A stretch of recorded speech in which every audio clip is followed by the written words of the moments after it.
మనముండే భూమి, దాని చుట్టూ తిరిగే చంద్రుడు, మనకు వెలుగునిచ్చే సూర్యుడు, ఇవన్నీ ఒక పెద్ద ఇంట్లో ఉన్న చిన్న వస్తువుల లాంటివి.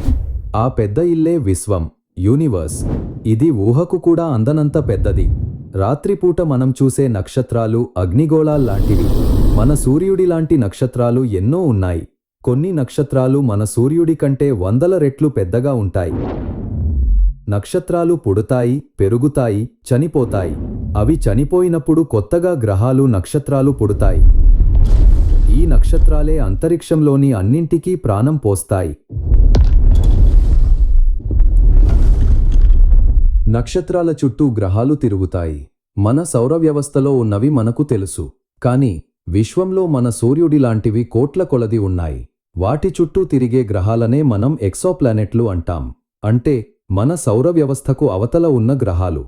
కొన్ని ఎక్సోప్లానెట్లు మన భూమిలాగానే ఉంటాయి. అక్కడ జీవం ఉండవచ్చని శాస్త్రవేత్తలు నమ్ముతున్నారు.